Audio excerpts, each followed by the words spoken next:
Buenas tardes, bienvenidos, bienvenidas a Cautivos del Mal en esta nueva edición de Libros, Amigos, Cultura, Pensamiento Crítico, en definitiva, que abrimos siempre con recomendaciones semanales de libros, de volúmenes que a este que les habla pues le han llamado la atención. Empezamos con poesía, con un libro de un buen amigo, Pedro Larrea, Manuscrito del hechicero en Valparaíso. Un volumen que indaga con cierta melancolía y nostalgia sobre un personaje que compra el manuscrito de un hechicero con la quinta y última moneda que le queda. Así aprende el conjuro del pan antes de morir de hambre y de vergüenza. Pedro Larrea, que es profesor en Estados Unidos, también es poeta, es catedrático de lengua y literatura y escribe cosas como estas. No deberían arder las ciudades, sino los hornos de pan y las farolas, el combustible de los repartidores de gardenias y las baldosas naranjas del paseo con sol reciente. No deberían arder las ciudades, porque una ciudad es una cebra fogosa, una ofrenda necesaria de sombra y luz para aplacar la mandíbula del león humano. Del león humano, sí, habla Pedro Larrea. Manuscrito del hechicero en Valparaíso, un libro muy recomendable, muy bien escrito y planteado por un poeta y profesor, o profesor poeta, amante de Lorca. Su tesis doctoral precisamente gira en torno a Federico García Lorca y que además está visitando los territorios que tanto nos gustan del Siglo de Oro. Otra recomendación, una grande entre las grandes, Susan Sontag. Su hijo, David Rieff, acaba de publicar la obra imprescindible de esta extraordinaria escritora y pensadora que nos dejó hace algunos años, que obtuvo aquí en España el premio Príncipe de Asturias y que reúne la obra imprescindible de una de las escritoras e intelectuales más trascendentes de la segunda mitad del siglo XX. David Rieff sitúa en su justa medida la obra de su madre y dice que ella pudo haber sido también una esteta entre moralistas, pero también fue, dice él, haciendo un juego de palabras, moralista entre estetas, sobre todo en la segunda parte de su vida, cuando abordó en trabajos de gran calado como Contra la interpretación, Los diarios tempranos o su último volumen, todos sus cuentos recopilados en Declaración, se preocupaba por las realidades más profundas del ser humano. En esta antología figuran textos sobre fotografía, a la que ella fue muy aficionada, sobre todo a contar la fotografía, a Francia, historia de un amor, con textos sobre Nathalie Sarraut, sobre Roland Barthes, americanismos o algunas tragedias contemporáneas como Bosnia, el 11S e Irak. Incluye también los diarios inéditos de Susan Sontag, aquellos diarios que explicaba cómo esta mujer escribía a contracorriente de su tiempo, porque por muchos no fue muy bien entendida y ahora en esta edición sale adelante todo ese mundo y ese universo. Seguimos, en este caso, una antología extraordinaria de la editorial Siruela, con una frase precisamente de Blade Runner. He visto cosas que no creeríais, una extraordinaria antología de textos de Jonathan Swift, Mary Shelley, Nathaniel Hawthorne, Edward Page Mitchell, Anna Bowman Dodd, Julio Verne, Leopoldo Alas Clarín, Arthur Conan Doyle, Robert William Chambers, Alice Fuller, Jack London, Rudyard Kipling, H.G. Wells, Edith Nesbit y Valery Brusov. Un volumen que los antólogos consideran que nos habla también del miedo a lo otro, al individuo, al grupo y sobre todo al monstruo. Como dijo Úrsula K. Le Guin, los géneros literarios no son punto de partida, sino de llegada. Un libro extraordinariamente editado y que además contiene un precioso prólogo en el que se informa a los lectores de cuál es la selección, cuál es el canon por parte de los antólogos, y gracias a la editorial Siruela por haber hecho este extraordinario trabajo en traducción y selección de María Casas Robla, sobre todo que contribuye con textos poco conocidos como digo, de Rudyard Kipling, uno que es La radio de 1902, o también de Arthur Conan Doyle, El gran experimento Keimplatz. Cuento futuro de Leopoldo Alas Clarín, bastante sorprendente, de 1893. He visto cosas que no creeríais en Siruela. Y por último, una obra intimista, una obra escrita con nombre de mujer, este maravilloso libro de Cristina Sandu, El equipo de natación sincronizada en 3 hermanas, una escritora nacida en Helsinki, en una familia rumano-finlandesa que amaba los libros. Cristina Sandu estudió literatura en la Universidad de Helsinki, en la de Edimburgo, habla 6 idiomas, vive en Alemania y su primera novela, The Whale Called Goliath, 2017, fue nominada al Premio de Literatura Francesa. Este volumen del equipo de natación también ganó muchos premios y habla sobre cómo a orillas de un río, en esta literatura fronteriza entre 2 países recién separados por motivos políticos, un grupo de muchachas se reúne para compartir vivencias y experiencias, para nadar y sobre todo entrenar con una denodada voluntad de superación. Este equipo de natación sincronizada es lo único que les va a permitir huir de la realidad angustiosa y sociopolítica de sus respectivos países de origen y sobre todo de alcanzar la orilla de ese país al otro lado del río. Un volumen exquisito, extraordinario, una delicatese en el equipo de natación sincronizada Cristina Sandu, y enhorabuena a 3 hermanas por todo lo que hacen. Nosotros vamos a entrevistar ya a 2 grandísimos personajes. Vamos a hablar con la fotoperiodista Victoria Iglesias, que nos trae un volumen que acaba de publicar, reuniendo su obra más destacada, y con el gran Emilio del Río, que vuelve a enloquecer por los clásicos. Enseguida empezamos ya, Cautivos del Mal.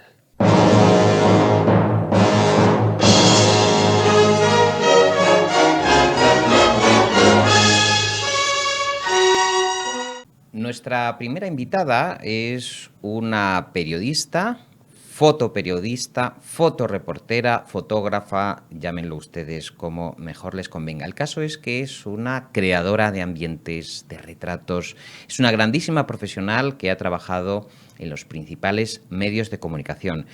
Victoria Iglesias es una reportera que es conocida además por su faceta como retratista. En los inicios de su carrera fue finalista de los premios Ortega y Gasset de periodismo con un célebre retrato a camarón. En 1998 fue finalista en el Premio Internacional de Fotografía Luis Baltueña de Médicos del Mundo con sus imágenes sobre la discapacidad. También ha participado en las exposiciones de Caminos de Hierro, Memorial Juancho Rodríguez y Rosa Pardo de Fotografía. También ha sido accésit en el concurso de aldeas infantiles con una fotografía de Colombia. Segundo premio en el concurso nacional El Lobo y el Madroño y finalista en el certamen de fotografía de la Fundación Mondariz Balneario y mención de honor en el concurso de fotografía de retrato Shoot the People. Este palmarés viene acompañado de un montón de exposiciones, La caja oscura, Pinceladas pixeladas, Miradas literarias y otras colectivas, como en el Assemblad Austrian Super Circuit, La Casa Encendida, el Museo del Calzado y algunas otras muestras. Y nos acompaña Victoria Iglesias. Muy buenas tardes. Hola. Porque está de estreno este librito que tenemos aquí, publicado en la colección Fotobolsillo de La Fábrica, reúne su obra esencial. Su obra es mucho más intensa e inmensa de lo que aparece aquí, pero es una recolección representativa del trabajo de Victoria Iglesias. Victoria, es un placer tenerte en Cautivos del Mal. A mí me gusta estar aquí, claro.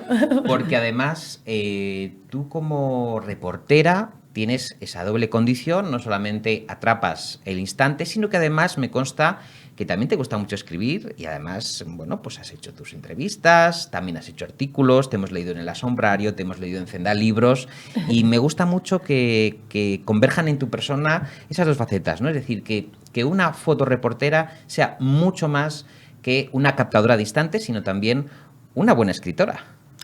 Pues, a ver, yo hice periodismo, pero no tenía ni idea que iba a ser fotógrafa y a mí siempre me ha gustado escribir. Yo creo que todos hemos escrito, ¿no? De alguna manera, mejor o peor. Escribir es la fotografía interna que sale fuera y la imagen que capto con la cámara es el otro lado. Para mí son muy complementarios. No sé, yo necesito expresarme. Creo que escribiendo lo consigo. No sé hasta qué punto puede ser valioso lo que escribo, ¿no? Tampoco me lo planteo, ¿no? Y siempre me dijeron, tienes que elegir o fotógrafa o tal. Y yo digo, ¿por qué voy a tener que elegir? Yo creo que la vida es demasiado grande y amplia como para poder elegir varias cosas a la vez y para poder realizarte de diversas maneras, ¿no? Un orgullo y un lujazo que la fábrica y la colección Fotobolsillo en la Biblioteca de Fotógrafos Españoles cuente contigo. Es una colección prestigiosísima y además imagino que te habrá costado elegir cuáles se quedan dentro, cuáles se quedan fuera. ¿Cómo ha sido tu proceso de selección de las fotos? Mira, sí que cuesta elegir, porque es un libro que es pequeñito. Entonces, yo llevo trabajando desde que tenía 20 años, ¿no? Entonces, tengo muchísimas fotos pues acumuladas, otras que no han visto la luz nunca. O sea, nunca están todavía, permanecen en negativos o en diapositivas. Entonces tenía para rellenar, como digo yo, este libro y otros tantos, ¿no? Es verdad que he elegido unas que la gente bueno, el destino las ha llevado a una posición como más icónica, ¿no? Y que no podían faltar, como la de Lurriz o la de Camarón, ¿no? Porque hay mucha gente que me conoce por esas fotos, pues efectivamente tenían que estar ahí. Luego ha habido otras que se han quedado en el tintero que son igualmente buenas para mi entender, ¿no? Y que ya saldrán más adelante. O sea, este es un primer paso que tenía que haber dado hace muchos años. Yo tenía ganas de estar en esta biblioteca porque creo que eso es un clásico de la fábrica y la verdad que, bueno, no sé si por mi dejadez o porque siempre estoy trabajando y haciendo fotos o entrevistas, lo que sea, y entonces parece que no tengo tiempo ni para exposiciones, ni para libros, ni para nada más, que es un error, creo que es un error, que a veces hay que parar, entonces recopilar y luego seguir adelante. Pues como te digo, yo creo que tenía ganas de estar ahí, tenía que haber estado antes, pero bueno, ha llegado el momento y a lo mejor es el momento exacto. A veces, bueno, la rueda de la vida te lleva a estos momentos, ¿no?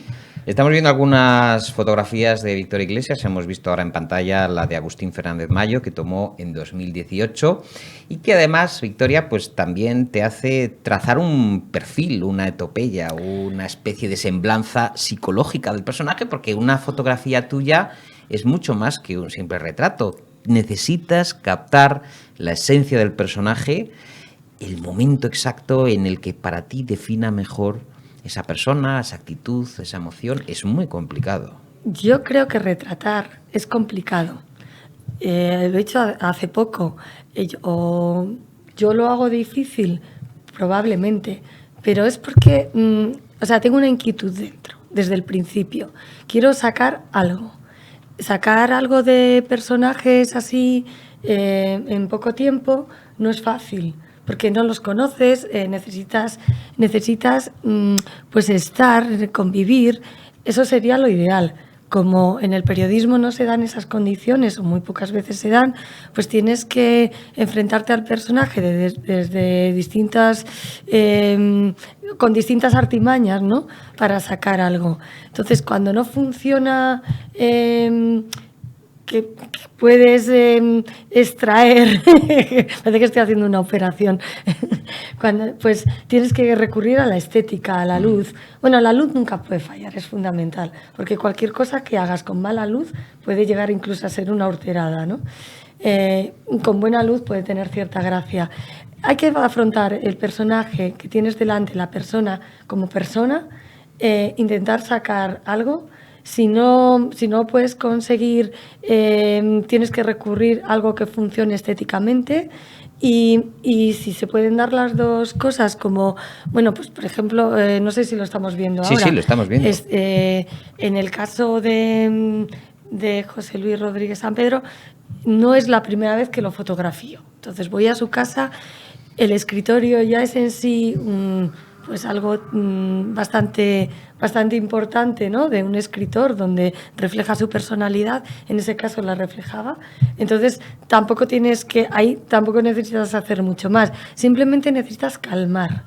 La calma es muy importante, aunque tengas prisa. Dice Montserrat Iglesias en el prólogo de este... Montserrat Domínguez, perdón, en el prólogo de Victoria Iglesias, en La fábrica Fotobolsillo, dice que conseguir que Carmen Martigaite mire melosa, un gesto de Fernando Arrabal, desafiante, mordiendo una margarita, el semblante huraño de Gonzalo Torrente Ballester en un extraño e íntimo instante.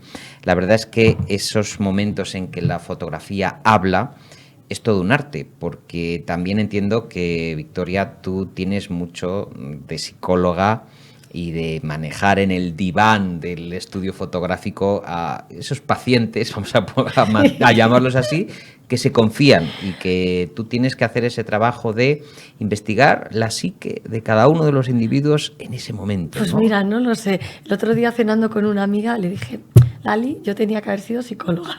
Primero veterinaria, que era mi camino, y luego psicóloga. Es verdad que tratar con personas durante tantos años, personas que desconoces a priori, tienes que hacer... Yo soy tímida, pero realmente tímida. Entonces yo tengo que hacer un trabajo de incursión que me cuesta lo mío, ¿no? Entonces ese camino que yo hago para llegar a las personas es el que aplico para esas personas para que lleguen a mí de alguna manera. No sé si me entiendes, ¿no? Sí.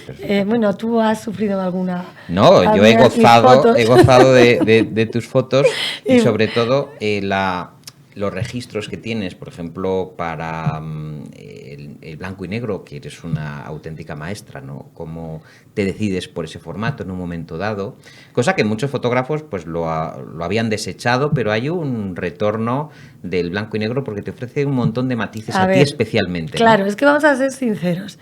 El color es maravilloso. Y yo creo que el color, la vida está en colores, y hay que saber reflejarlos. Lo que pasa es que reflejar el color es mucho más difícil en una fotografía que reflejarla en blanco y negro. Para reflejarla en color tienes que tener un ambiente que no distorsione lo que tu ojo está captando. No me quiero poner muy profunda, pero puedo dar una clase sobre esto bastante porque lo tengo muy analizado, ¿no? En un escenario hay cosas que interrumpen. A ver, estamos hablando en fotografías fuera del estudio de un fotógrafo, donde el estudio de un fotógrafo está hipercontrolado, supercontrolado. Solo tienes que poner ahí al personaje y disparar. Mi forma de trabajar es fuera de un estudio, intentando que a veces sea un estudio la propia casa o la calle o esto mismo, ¿no? O un despacho o un estudio de radio. Entonces, estábamos hablando del color y el blanco y negro. Para conseguir que todo funcione, que las líneas te lleven al personaje o que tengas una escena bien construida con sus puntos de fuga, con sus encuadres, el encuadre no solo es colocar el personaje en su punto, es que todo lo que tiene alrededor te ayude a ir a ese personaje. Con esto quiero decir que con el color tienes que tener muchísimo cuidado. Cualquier botella de agua, cualquier bolsa que se va un poco fuera, eso ya te está estropeando la escena. ¿Qué pasa con el blanco y negro? Que no tienes tanto problema. Un buen contraste y solucionas la foto en muchas ocasiones. Entonces, es verdad que el blanco y negro es muy, muy agradecido. Mucho. Y hay que ser justa y sincera con eso. ¿A mí me gusta el blanco y negro? Sí, en muchísimas ocasiones. Creo que da una profundidad al personaje precisamente porque todo lo de alrededor lo está obviando. O se obvia más que con el color. Entonces, lo bueno o lo importante es saber manejar los dos lenguajes. Y en cada momento aplicarlos, ¿no? Según te convenga también a ti. Tú, y al medio. Victoria, has trabajado muchísimos medios, muchísimos formatos y además últimamente te has encontrado algo que es muy indecoroso, que es el saqueo de tu trabajo, la reutilización, incluso por compañeros en cabeceras aparentemente respetuosas, pero que entran toman tu fotografía y la reproducen en sus reportajes sin citarte, sin considerarte, sin consultarte. ¿Por qué está pasando esto? Y es directamente un robo de una propiedad intelectual. Pues porque, a ver, estamos en un momento en el que lo digital navega, como es el medio en sí, ¿no? Y navega libremente. Entonces, todo se multiplica, se reproduce. Una foto que parte a lo mejor de mi Twitter, pues llega, pues un mes más tarde está en el ordenador de un editor de un periódico. ¿Por qué llega ahí? Pues llega desde pues muy diversos caminos, ¿no? A lo mejor a esa persona, o sea, desde luego, en cabeceras serias, el editor de fotografía muy pocas veces o ninguna ha tenido la culpa. ¿Por qué? Porque ha habido una agencia, un intermediario que le han dado eso como válido. ¿Por qué se borran los nombres? Eso es verdad que porque la gente no valora la fotografía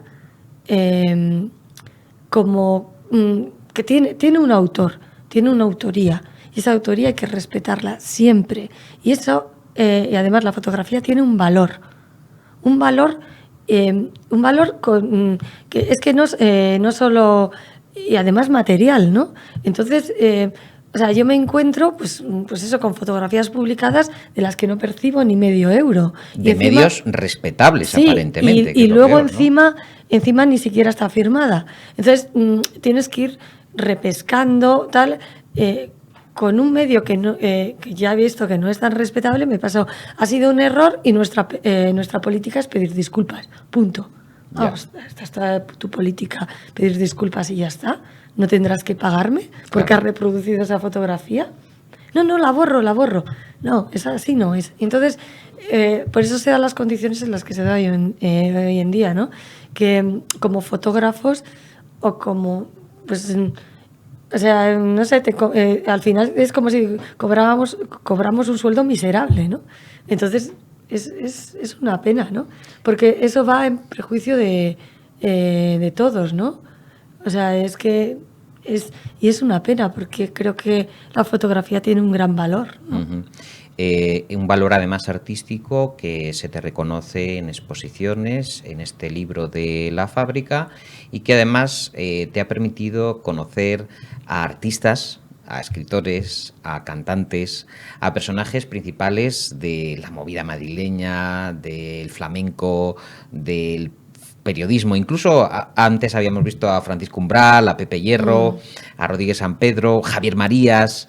¿Qué huella te han dejado en esos momentos, en ese rato más bien escaso? Porque para conocer a una persona en profundidad, pero si quieres compartir con nosotros alguna anécdota. A ver, a lo largo de todos estos personajes y de toda mi carrera tengo muchísimas anécdotas. Algunas ya las he contado, ¿no? Por ejemplo, a ver, con Umbral acabo haciéndole esa foto porque me cabreo tanto con él que veo un espejo picado por el tiempo, sí. picado por el tiempo, y digo, pues ahora esa parte de la cara te va a salir así, ¿no? No es algo, a ver, luego los cojo, es que acabo cogiendo cariño a muchos de las personas que fotografío. Porque además tú los coges en el estrés de la entrevista. Los escritores tienen muy mal carácter, ¿eh? Ah, sí. Sí. Sería como un denominador común a los escritores, pues sobre todo los consagrados, podríamos decir. Sí, yo estoy viendo, me estoy dando cuenta, estoy reflexionando, digo que, no sé, y fíjate, siempre se dice, en este país no se lee, en este país, y luego son como estrellas de rock, ¿no? Que tienen ahí sus largas filas de gente esperando a que les firmen y además les hacen la reverencia. Eso habría que analizarlo. ¿Y las estrellas del rock cómo son? Hablando de estrellas del rock. Pues mira, como he llegado a ellas de una forma tan inocente, te podría decir que estos que tienen fama de bordes, no sé qué tal, caso Lou Reed, para mí fue maravilloso. De hecho, lo eliges, ¿no? Para la cubierta. Y luego me dicen, a ver, ¿y esto? ¿Y cómo no te... ¿Cómo has llegado a un entendimiento con Lou Reed? Ah, era borde Lou Reed. Ah, tenía mala fama, no tenía ni idea. Qué bueno, qué bueno. La inocencia. Pues sí. Has abordado un tema muy interesante que es el de ya no solamente el plagio, la apropiación de una propiedad intelectual de manera indebida, sino, y lo has tocado de perfil y me gustaría que lo comentaras.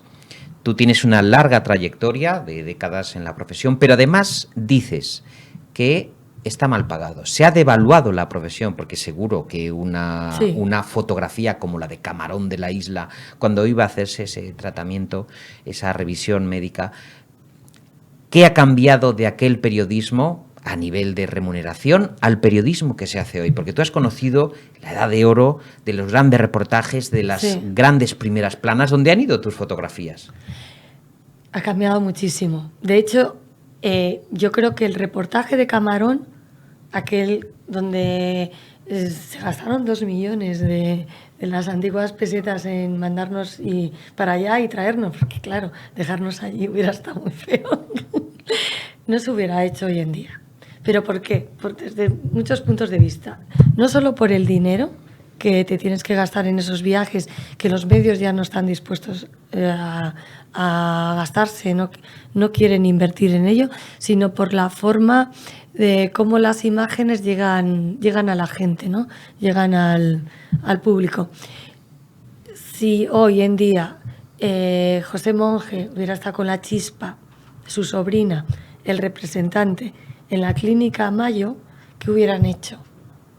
Pues lo primero que hubieran hecho es hacerse un selfie. Probablemente, si hubiera estado en las condiciones en las que yo le encontré. O alguien hubiera hecho fotografías con el móvil mientras hubiera estado paseando de un lado a otro. Entonces, ¿qué ocurre? Que esas fotografías es que ya no hubiera tenido sentido ir a ver si nosotros fuimos para ver si lo encontrábamos, para ver en qué estado se encontraba y para ver si nos recibía, pero sobre todo para saber qué era de él, porque había gente que decía que se estaba muriendo, había gente que decía que tenía esta enfermedad o la otra o tal o cual. Yo, de hecho, cuando viajábamos hacia allá, que casi no sabíamos ni dónde estaba Rochester, que lo íbamos viendo en el mapa, en el avión, ¿no? En las revistas, al final el mapa y tal, y dices, jolín, ¿cómo me lo voy a encontrar? Porque yo pensé que me iba a encontrar a un camarón moribundo, ¿no? Y así postrado y tal, o sin pelo, o yo qué sé, si es que no se sabía. Entonces, ese misterio de ir a buscar, de encontrar, de que te reciban y de hacer todo un reportaje, de revelar los carretes a la vuelta y a todo correr, que salga una portada, que salga otra y que se agoten las tiradas, eso es un proceso que hoy en día no se puede dar. Ya no se da, ya ha pasado. Claro, porque como dice Roland Barthes en el libro del poder simbólico y semiológico de la fotografía es un instante detenido de la realidad que te define no solamente esa persona fotografiada, sino toda una época, todo un momento. Y hay un tema también muy interesante que es, en tu caso, tu manera de fotografiar también ofrece una mirada. ¿Cómo definirías, Victoria, tu mirada con respecto a la de, no sé, cualquier otro fotógrafo, cualquier otro estilo, pero tú cómo definirías tu trabajo? No sé compararme con otros fotógrafos ni tampoco lo quiero hacer. Yo creo que soy una fotógrafa muy, muy íntima, en el sentido de que yo me meto en mi propio objetivo y me olvido de lo que tengo alrededor. Con esto te quiero decir que no me no me dejo influenciar ni por modas, ni por estéticas, ni por lo que está haciendo otra gente o deja de hacer, porque tengo un sentido a lo mejor demasiado exagerado de la responsabilidad, pero conmigo misma. Entonces, cuando afronto un tema, un reportaje, que no solo hago retratos, sino he hecho mucho reportaje social o mucho reportaje de viaje, cuando lo afronto, lo hago con una preocupación máxima para que quede como yo lo voy definiendo interiormente. Entonces, eso me va trazando un camino. Es como, a lo mejor como el escritor que se plantea una novela, que escucho tantas entrevistas de escritores, y lo planteas con un esquema previo o lo vas improvisando en el camino, ¿no? Yo no tengo un esquema previo. Puedo tener unos esquemas generales que voy improvisando a ver que yo lo voy sintiendo. Y cuando lo siento, la cosa funciona mucho más que cuando es algo que se me queda un poco más por fuera, ¿no? Pues estamos con Victoria Iglesias, que está enhorabuena por esta criatura en la colección Fotobolsillo de La Fábrica, un librito que contiene los mejores momentos seleccionados por ella de su obra. Un tema interesantísimo y que, bueno, pues ha abierto muchas heridas, que es el de, sobre todo en las filas de los fotoperiodistas, que es el de la irrupción de las cámaras dentro de los teléfonos móviles, que están desplazando el trabajo de profesionales en manos de no profesionales, de un usuario que con su teléfono móvil inmortaliza un momento, y eso evidentemente puede ocupar y acompañar un reportaje, un artículo. Por lo tanto, a los grandes profesionales de la fotografía, pues se prescinde de ellos en gran medida por eso, porque por el periodismo ciudadano, la rapidez, la tecnología que incluye el teléfono móvil, pero que, claro, ya no tiene esa fotografía la mirada de un profesional con una larga experiencia que puede arrojar muchos más matices. A ver, es verdad que, pues, lo que estamos hablando, ¿no?, del móvil, millones de fotografías correteando por acá, por allá, pero yo creo que alguien que realmente le importe el medio que tiene entre sus manos y que quiera dar una imagen sólida de una publicación no puede prescindir de nosotros. Creo que es muy importante. Una cosa es hacer una foto aquí y allá, ponerle 4 filtros y ya está. Vale. Otra cosa es afrontar una sesión fotográfica, tener la rapidez visual para llevarla a cabo, tener la estética metida dentro de ti, del cerebro, y poder llevar adelante. Si hablamos de publicación, es una publicación, y la sensibilidad que eso requiere, que eso te lo da el tiempo, te lo da visitar museos, saber lo que es un cuadro, saber lo que... O sea, es que la fotografía es mucho más y debe ser mucho más. Y ese que se considera, bueno, que está bien, que se considera fotógrafo por hacer una foto con un móvil, pues vale, es otra forma de fotografía. Yo voy a apostar siempre por la nuestra, evidentemente, ¿no? Y el otro día, haciéndole una entrevista yo a Miguel de la Fuente, el reportero de Televisión Española, que está en Ucrania, que va y viene en Ucrania, que ya era yo. El otro día yo le planteaba esto que me estás preguntando, se lo planteaba yo a él. Y le decía, ¿no crees que tus imágenes pierden valor porque hay tantas imágenes, pues la guerra contada a través de TikTok o la guerra contada a través de los móviles? Y una cosa es muy que tiene razón y que es muy importante, es que su trabajo ayuda a posicionar, a valorar y a decir, a dar solidez y a constatar lo que es cierto, lo que quitar la paja, llegar a... Entonces, yo creo que sin nosotros la fotografía se perdería, se va a perder. Y nosotros yo creo que la recolocamos. Creo que entre cientos de imágenes está muy bien ver un trabajo sólido para que esas imágenes que están por ahí intenten converger hacia algo más fuerte, ¿no? Y entonces y que les entre el gusanillo de aprender con una cámara analógica, por ejemplo, ¿no? Si eres fotógrafo, todavía hay carretes, cógete una cámara analógica o tapa la pantalla de la tuya digital y empieza a fotografiar y a valorar lo que tienes delante. Solo 3 disparos, por ejemplo, ¿no? Y consíguelos. Y bueno, y así, si hablamos de periodismo, el periodismo seguirá, se va a contar bien, como debe ser contado. Se va a profundizar porque no se puede perder esa profundidad. Las imágenes son muy valiosas y hay que darles su valor y ese valor se consigue con profesionales, de verdad, con profesionales que están donde tienen que estar, cada uno en su faceta, ¿no? Muchas veces a los fotoreporteros se les ha achacado que no intervengan directamente sobre lo fotografiado en situaciones de máximo peligro. Sí. Célebres son algunas fotos, sí, de situaciones bastante dramáticas en las que aparece ese niño o esa persona en una situación muy trágica y muchas veces se ha dicho en la opinión pública, pues hombre, es que hay que ayudar antes. ¿Qué harías tú en esa situación extrema donde hay que auxiliar a alguien?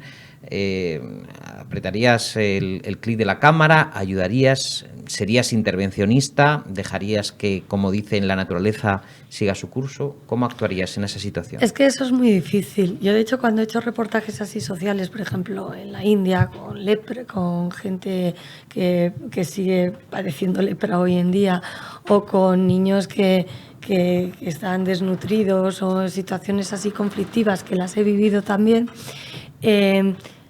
A ver, la fotografía es muy importante para contar que eso está sucediendo.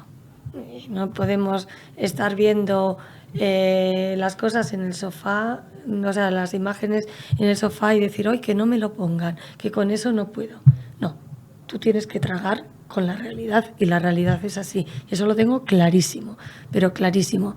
Sí que es verdad que en situaciones hombre, si a mí me pones un niño delante, yo tiro la cámara y voy a la redacción sin fotografías y lo siento por el mundo. Nos hemos perdido este gran momento. Si yo tengo un niño delante que si su vida va a depender de mí, pisoteo mi cámara. Eso lo tengo clarísimo. Que se caiga el mundo, que no haya imágenes. Eso lo tengo muy claro. Hasta ahí. Ahora, hay otras, pero no se tiene por qué dar esa situación. No se tiene por qué dar.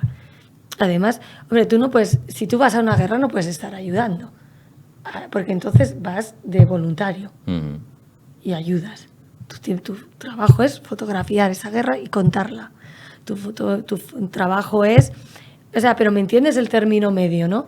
O sea, evidentemente, si tú estás sola y la vida de alguien depende de ti y no hay nadie que lo pueda socorrer, evidentemente, yo creo que no hay duda. Añádase a esto, Victoria, el peligro que corre un fotoreportero en territorio de conflicto, que es los ojos del mundo entero y que los grandes sátrapas, los dictadores, fijan su objetivo precisamente en vosotros. Sí, porque son objetivos incómodos. Entonces son objetivos incómodos que mejor que no estén no estén ahí contando, ¿no? Entonces son fundamentales. Tú imagínate si vas a la guerra y te pones a ayudar, pues entonces no vas así, claro. Vas de voluntario de una ONG o eres un médico y entonces te vas a ayudar como médico. Yo creo que pero que no cabe ninguna duda que si tú pones a un fotógrafo y esa persona se va a caer evidentemente le va a dar la mano y de hecho lo hacen. De hecho, mucha gente lo ha hecho.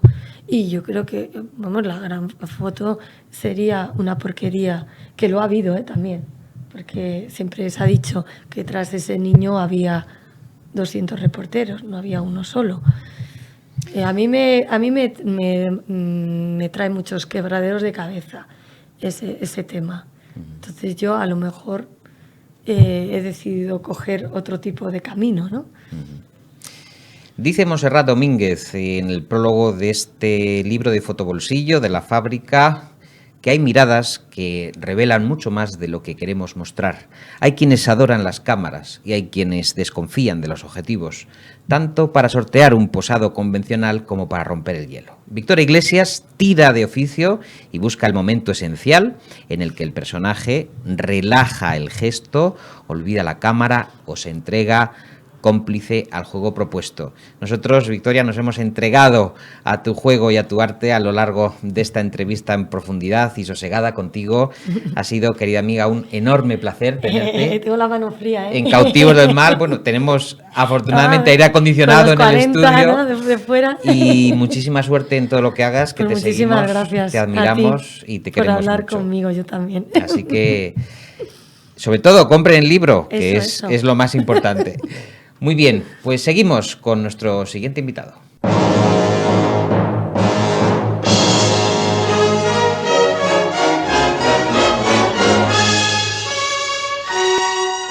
Nuestro siguiente invitado dice lo que voy a leer a continuación.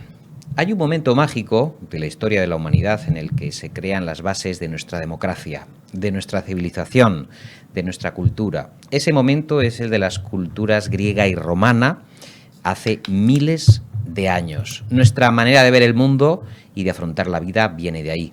La poesía épica y la amorosa, la filosofía, el teatro, la oratoria, la novela, la historia, la sátira. Todas estas formas de comunicación las inventaron y las escribieron por vez primera unos autores geniales, divertidos, interesantes, llenos de vida, magia y energía. Los escritores grecolatinos. Porque, dice Emilio del Río, nuestra cultura, la cultura occidental, no es sino una prolongación de los géneros y temas que griegos y romanos, con su fecunda imaginación, crearon hace miles de años.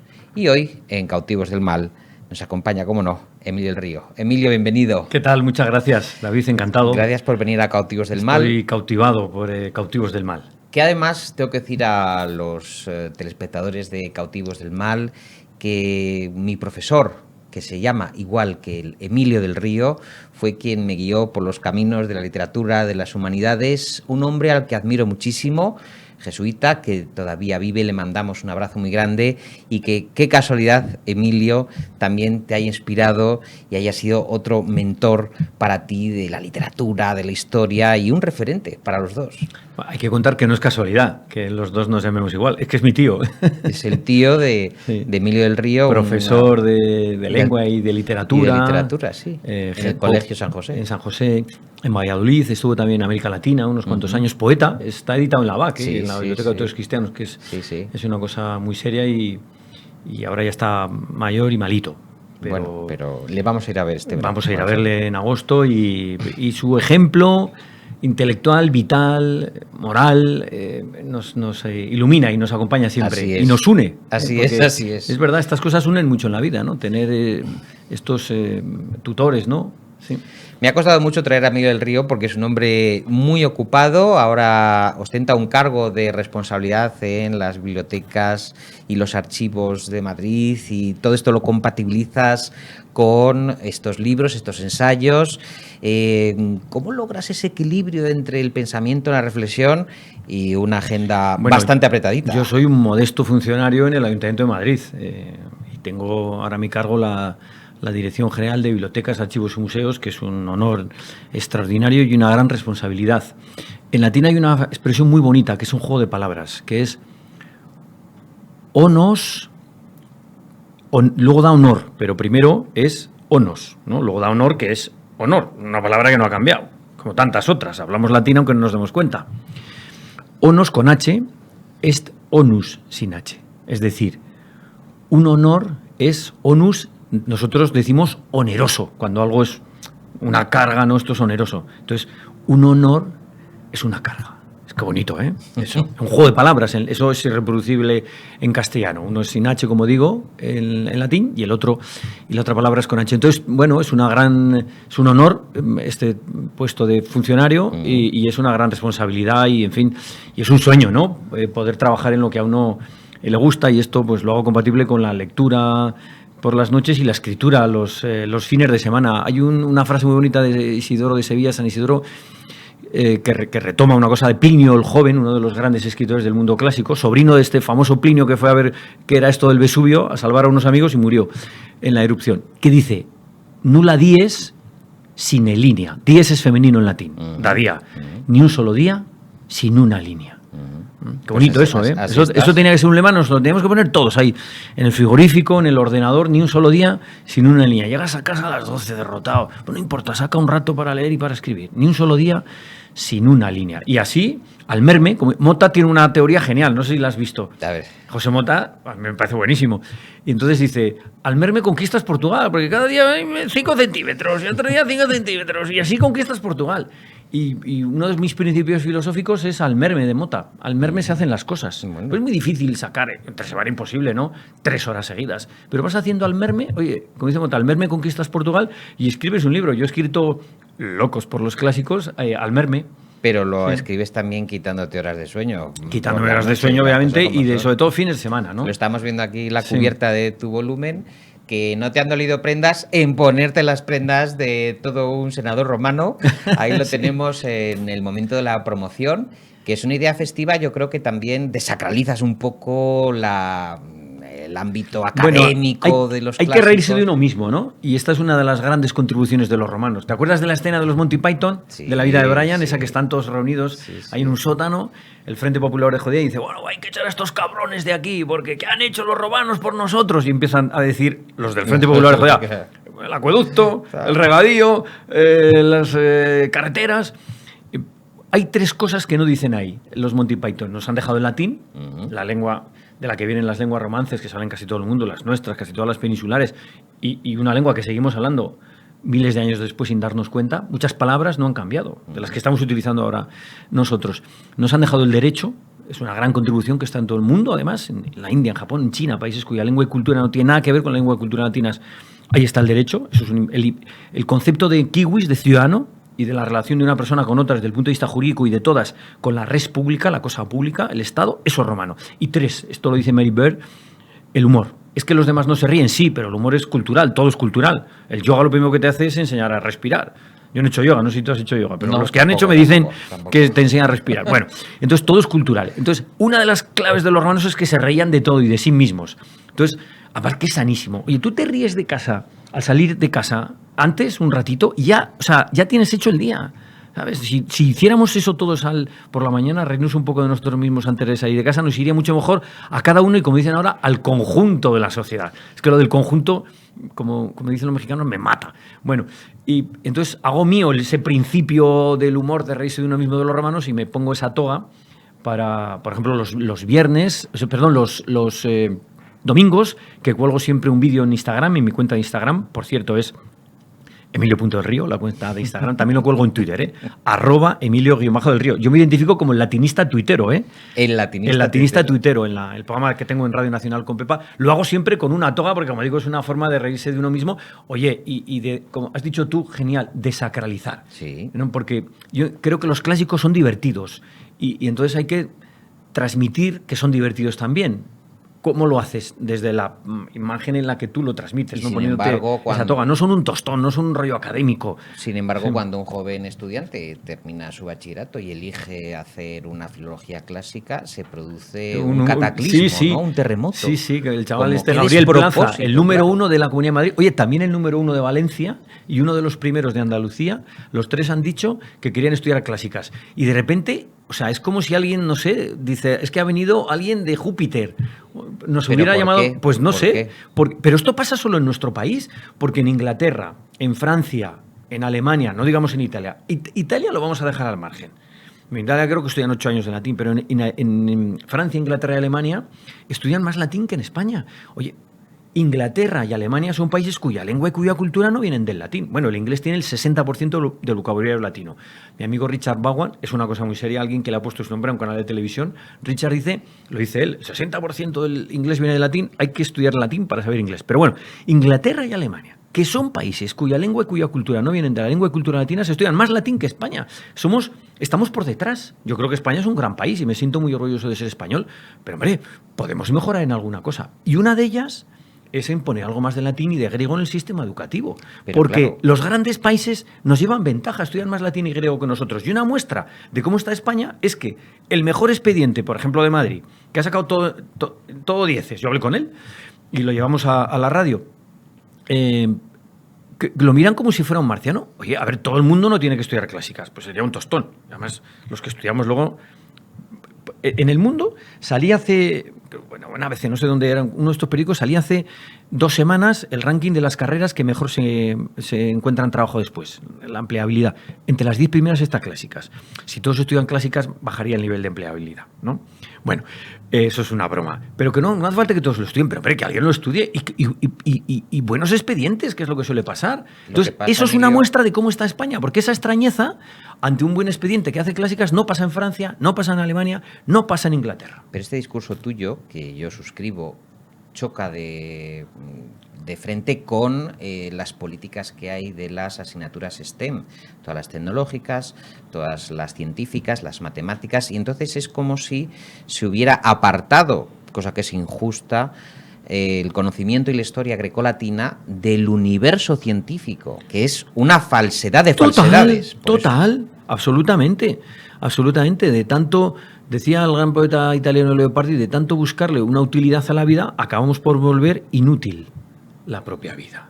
O sea, vamos a una humanidad sin humanidades clásicas. Esto no tiene sentido. Es absolutamente compatible. Siempre lo ha sido. Pero si necesitamos conocernos a nosotros mismos, conocer mejor el entorno que nos rodea y formar buenos ciudadanos. El sistema educativo no está para enseñarnos a poner tornillos. El sistema educativo, eso ya lo aprenderemos. El sistema educativo está para formar buenos ciudadanos. Algún pedagogo te diría que sí, está para que la gente aprenda a apretar una tuerca en una cadena de montaje. Pero ya lo aprenderá después, pero inicialmente el núcleo tiene que ser formar buenos ciudadanos, Ya. que tengan conocimiento, capacidad de criterio y sean ciudadanos libres. Eso es fundamental. Y para eso necesitamos a las humanidades clásicas que nos ayudan a conocernos a nosotros mismos, a interpretar el mundo que nos rodea, que nos dan más capacidad de conocimiento y por tanto somos más críticos y somos más libres. ¿Pero qué es la libertad sino la capacidad de decidir por uno mismo, ¿no? Por eso, insisto, pero España va por detrás en esto de los grandes países de la Unión Europea, que es con quien nos tenemos que comparar, porque somos un gran país, pero creo que podemos mejorar y que debemos mejorar y que hay otros que nos llevan delantera. Pero luego no hagamos lo que esos grandes países hacen para ser grandes. Y una de las cosas es estudiar más latín. Visto los informes PISA, los informes educativos a nivel europeo, el que estemos situados a la cola en comprensión lectora no parece que haya hecho reaccionar a nuestros dirigentes del mundo educativo para impulsar ese conocimiento. Es más, junto a las humanidades grecolatinas está la otra gran damnificada, que la filosofía, casi nada. Que cada año, Emilio, es peor. O sea, cada año van perdiendo fuelle. Lo mismo que con el latín, sí. Bueno, pues para eso están locos por los clásicos. Bueno. Para cubrir ese déficit y ese hueco. Está muy bien. Oye, porque si no, no estaríamos ya en la segunda edición, porque viene a cubrir ese hueco. Oye, te has atrevido con todos, con Esopo, los grandes dramaturgos, ya digo, las fábulas, los epigramas hay de Marcial. 36 capítulos 36 que corresponden a 36 grandes obras del mundo clásico. Y dices, ¿están todas? Todas las que están son. Pero no están todas las que son, hay muchas más, ya lo digo en el prólogo. Esto no es un manual. Bueno, yo utilizo manuales en mis clases en la universidad y para eso están, y diccionarios, pero esto como en la vida, es más fácil decir lo que no eres que lo que eres. Luego ya lo que es uno es más complicado, pero es decir, no soy esto, ni quiero serlo. Entonces, esto no es un manual, esto no es un diccionario, esto es una forma de compartir con los lectores el entusiasmo, de ahí el título de Locos por los Clásicos, es que viene de un podcast en Radio Nacional, y entonces ahí pongo esa voz impostada de Locos por los Clásicos, de compartir estas obras que son 36 obras divertidas, estimulantes, una palabra que está de moda pero que me gusta, inspiradoras, es verdad, porque te inspiran muchas cosas, y un libro que he pretendido que sea divertido, no sé si lo he conseguido, pero bueno, me dicen, te ha salido un libro divertido. Bueno, lo he intentado, pero sobre todo, ahora como los cocineros que dicen, ¿cuál es el secreto de la cocina? Dice, la materia prima, y es verdad. como no tengas unos buenos tomates, la ensalada te va a salir fatal. Pues esto es que es igual, es que la materia prima es muy divertida. Es que estos tipos y tipas que escribían hace 2000, 2700 años son divertidos.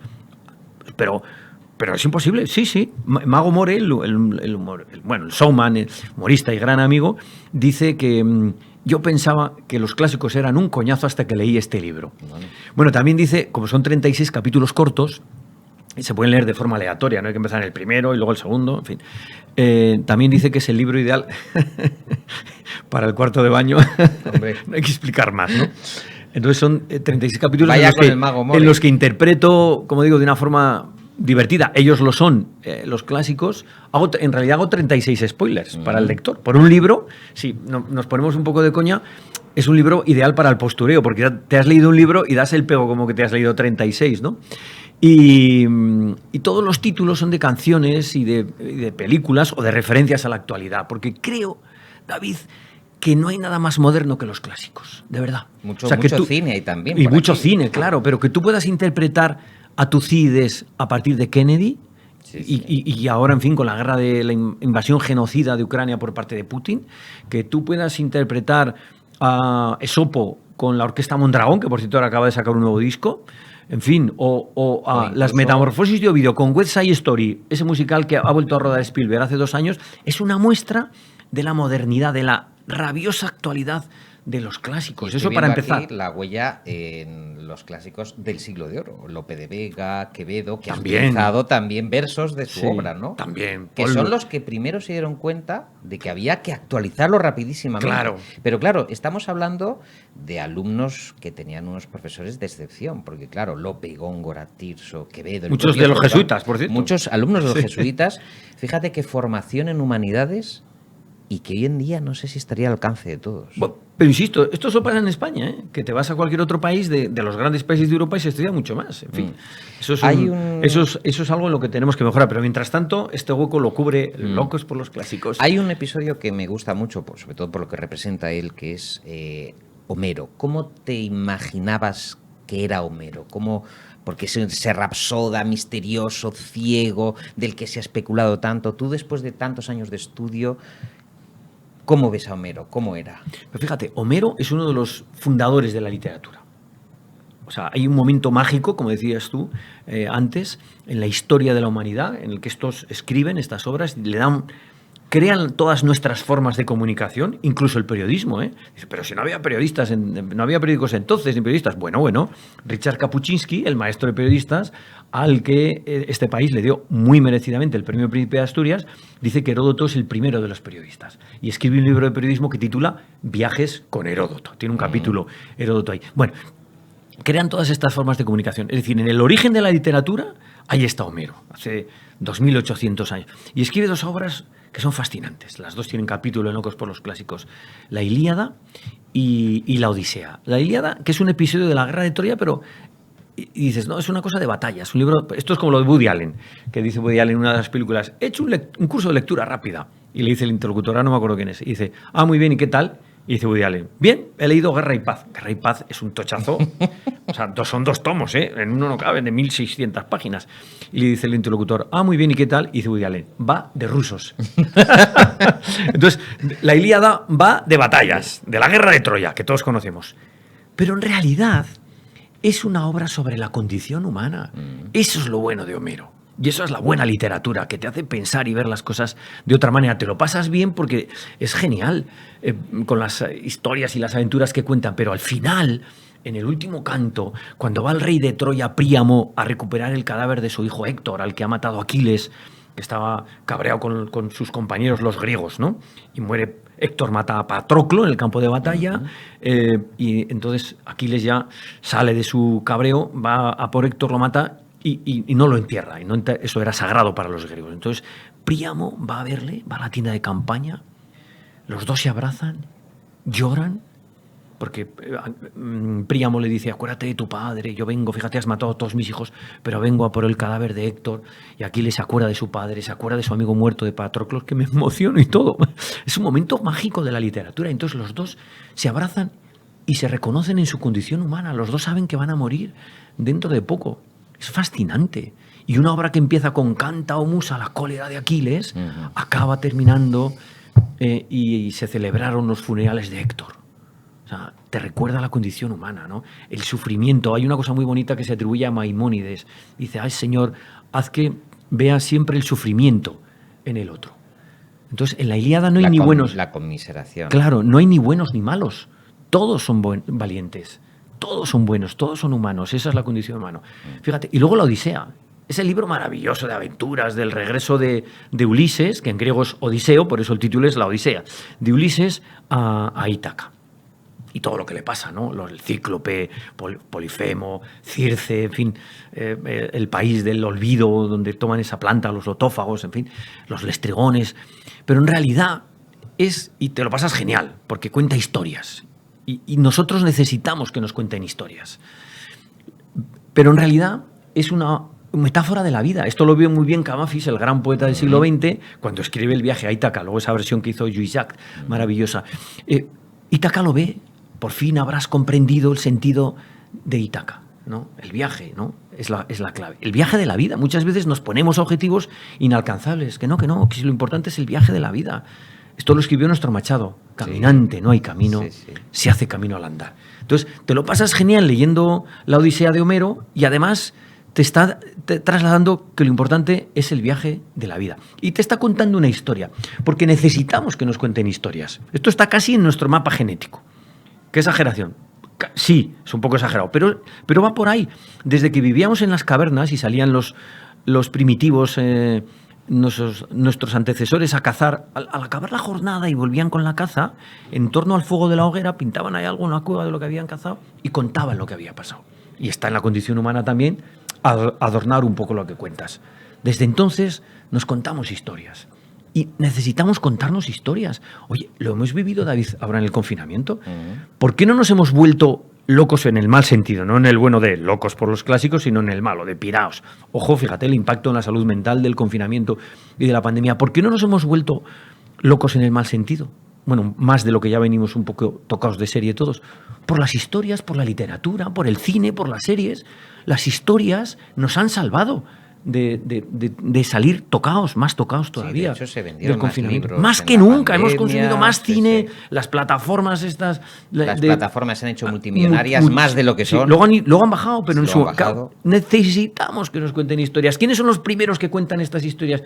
Y maravillosas, decían y divertidas, que los clásicos. Nos íbamos a volver mejores y más buenos con nuestros semejantes, nos iban a cambiar, ¿no? Los virus, ¿no? Dijeron algunos. No sé si hemos aprendido algo. Por eso te digo que... Pero fíjate, yo sí que creo que al final triunfa la bondad. Eso es un capítulo, por cierto, de Locos por los Clásicos, porque es el capítulo, se titula El Señor de los Anillos, para hablar de Platón. ¿Y qué narices tiene que ver Platón con El Señor de los Anillos? Yo creo que todos los que nos están viendo, si no lo han visto, les suena El Señor de los Anillos, la trilogía de las películas basada en la trilogía de Tolkien, que a su vez se basa en Platón.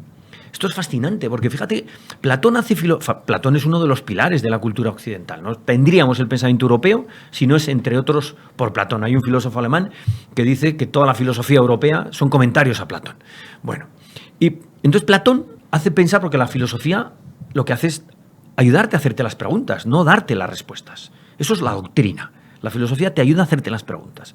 Y entonces, en uno de los diálogos, porque ellos, los clásicos, filosofan no dando un tostón en clase, sino en torno a una mesa con vino y con comida. Eso es un simposio. Entonces ahí está el diálogo.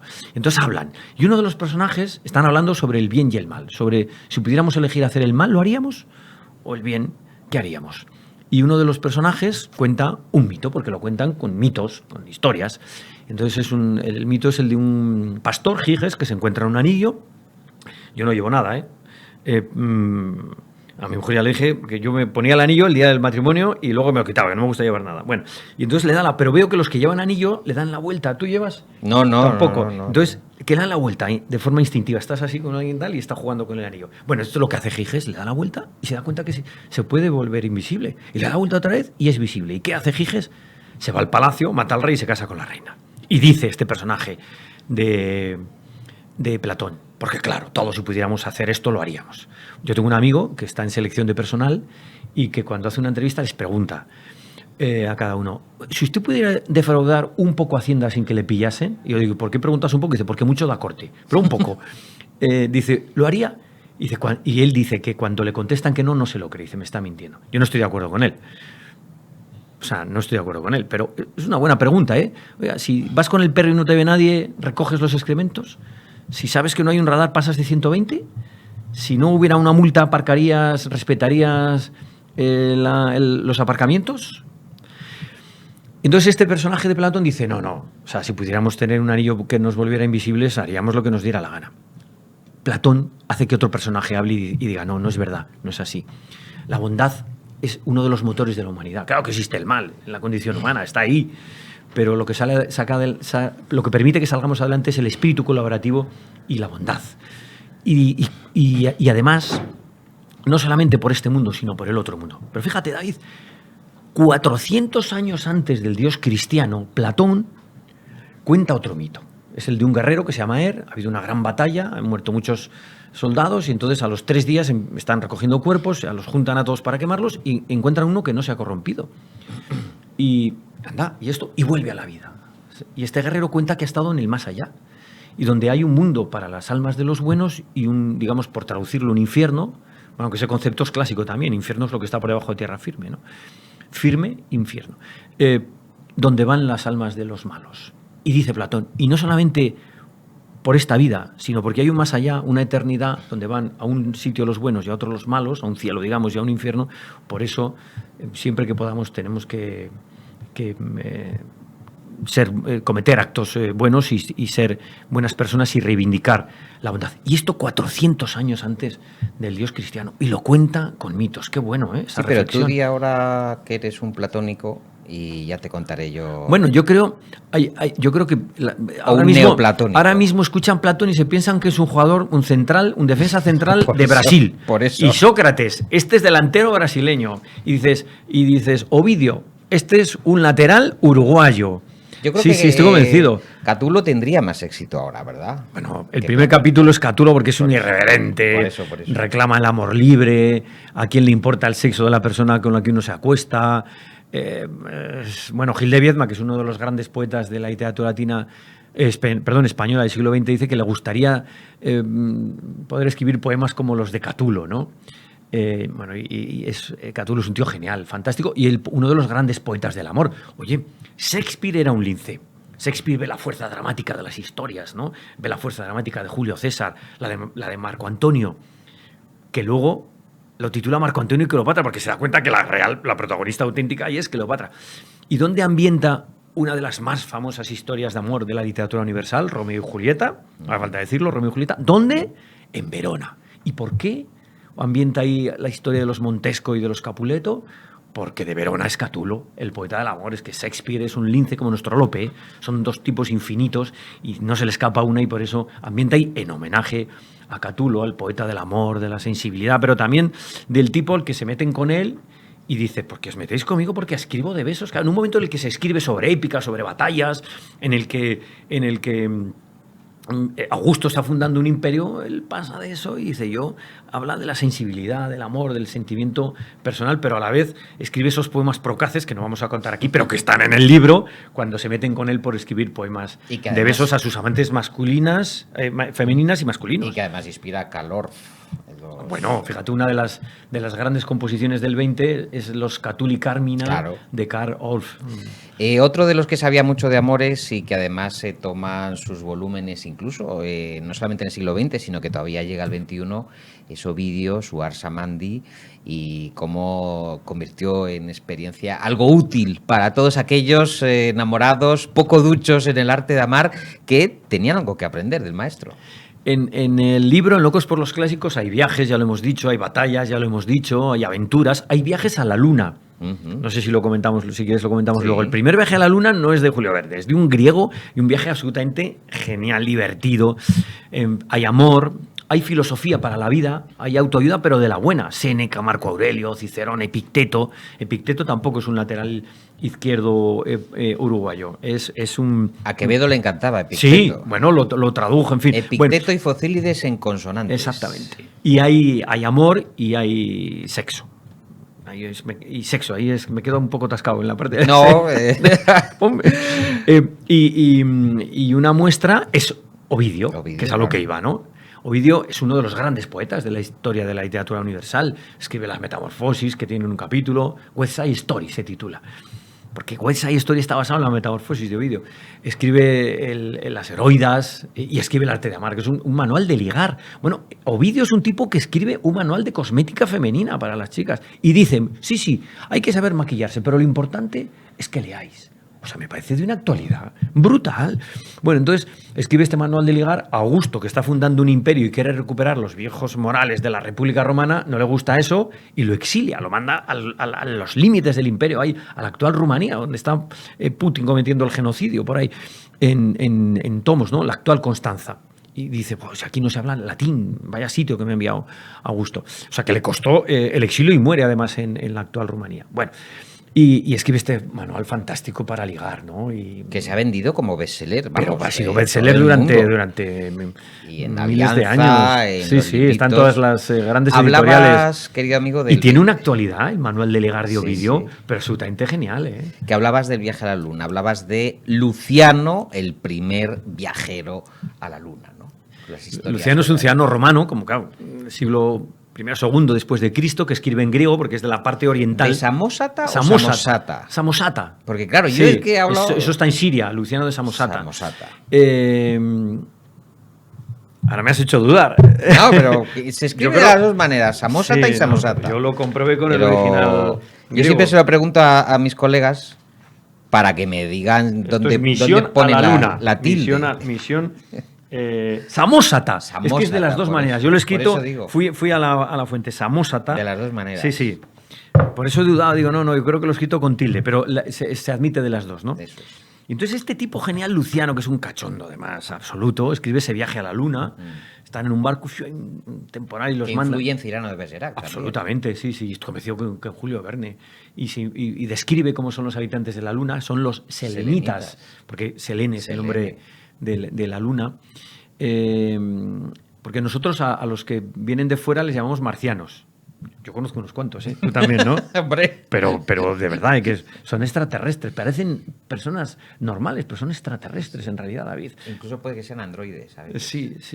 Igual, también. Habría que pincharles, a ver. Bueno, entonces describe cómo son. Es genial, porque dice, incluso aquí hay diferencia entre ricos y pobres, porque tienen ojos de quita y pon. Y dice que los ricos tienen muchos ojos de quita y pon, los pobres muy pocos. Si pierden un ojo, es muy complicado recuperarlo. Llevan ropas de vidrio. Dice, pero claro, los ricos, el vidrio es más fino, no hay mujeres, solo hay hombres, pero que son hombres que cambian, bueno, digamos que tienen el feto y cuando tienen el feto ya dejan de ser, digamos, bisexuales para ser solo hombres. En fin, bueno, divertido. Habla de una guerra entre los planetas. Oye, la guerra de las galaxias. Sí. George Lucas. Escuchamos esa sintonía, ¿no? de George Lucas. Pues la primera guerra de las galaxias es la de Luciano, donde habla de los habitantes de los distintos planetas que luchan entre ellos. ¿Por qué? Pues como siempre, por el poder en el espacio. Y sobre guerras hay una genial que es Lisistrata. Lisistrata. O sea, es buenísima. Entonces, fíjate, están en guerra. Y las mujeres. Y las mujeres, sí. Están en guerra, Atenas y Esparta. Están en guerra civil. Los griegos, siglo IV a.C., hace 2400 años.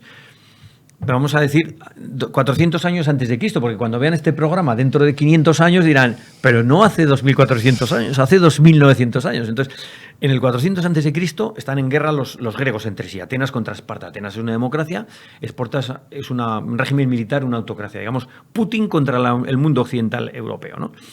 Han echado más que echado, han rechazado a los persas, que siempre estaban intentando conquistar Grecia. Salamina, las Termópilas, lo de los 300, Maratón. Y entonces, ¿qué hacen los griegos? Esto nos suena mucho a los hispanos. Empiezan a matarse entre ellos. Eso es la guerra civil. Y hay un historiador de Atenas que escribe la historia de la guerra del Peloponeso, tú dices, y hay un autor de comedias que es una modernidad. Es un tío divertido, es un tío genial, que es Aristófanes. Y escribe una obra de teatro, una comedia que se titula Lisístrata. Lisístrata es un nombre parlante, todos los nombres de los personajes son parlantes. Significa la que disuelve el ejército. Y entonces las mujeres de Atenas y de Esparta, recuerdo que son ciudades que están en guerra, eran ciudades-estado, ¿no? y con todas las demás ciudades de Grecia en torno a ellas. Se juntan todas y se encierran en la Acrópolis y dicen, aquí no va a haber sexo hasta que no se acabe la guerra. Bueno, pasan todo tipo de situaciones absolutamente hilarantes y al final triunfan. Y tanto los espartanos como los atenienses dejan las armas porque no pueden vivir sin sexo. Eso es de absoluta actualidad también, ¿eh? Pues ya ven ustedes cómo está Emilio del Río, loco por los clásicos, por Homero, por Ovidio, por Luciano, por tantos y tantos que tienen plena validez en el siglo XXI. Ya saben, el libro, aquí lo tienen, en Espasa. Maestro, ha sido un placer tenerte en Cautivos del Mal. Pero ya se han pasado, Ya los, se ha pasado los 20 minutos. Más. ¿Qué Hemos dices? estamos... Bueno, yo un consejo final. A ver. Es el último capítulo del libro. Todos están puestos al azar y se pueden leer de forma aleatoria, pero el último está puesto para que se lea el último. Basta que digo esto para que los amigos me digan, ya he empezado por el último. Digo, que no, que dije que se leyera el último. Bueno, se titula Carpe Diem, porque esa es una de las grandes enseñanzas de los clásicos. Eso es de Horacio. Carpe Diem literalmente quiere decir aprovecha el día. Pero es mucho más que eso. O sea, no es, a veces lo traducen como vive la vida. Sí, hay que vivir la vida, pero no vive la vida de botellón. No. He citado antes los Monty Python. ¿Te acuerdas del final de la vida de Brian? Seguro que los que nos ven también se acuerdan. Están crucificados. Van a morir. Saben que van a morir. Y se ponen a lloriquear. ¡Ay, nos vamos a morir! Como todos, aquí no vamos a quedar ninguno. No. Se ponen a cantar y a silbar. Busca el lado positivo de la vida. Eso es Carpe Diem. A mí me gusta también el del profesor Keating en el Club de los Poetas Muertos. Maravillosa esa escena. ¿Cómo lo susurra? Maravillosa. Carpe Diem. Efectivamente. Carpe Diem. Pero me gusta esa parte, esa interpretación de la vida de Brian del final, ¿no? O sea, busca el lado positivo de la vida. Hasta en lo peor puedes encontrar siempre algo bueno. Y en la vida se pasan momentos muy complicados. En ese momento, los clásicos nos ayudan. Hay que buscar siempre el lado positivo de la vida. Carpe Diem. Gracias. Con esta interpretación del Carpe Diem, de forma lúdica, despedimos a nuestro invitado y les emplazamos aquí en Periodista Digital el próximo sábado en Cautivos del Mal.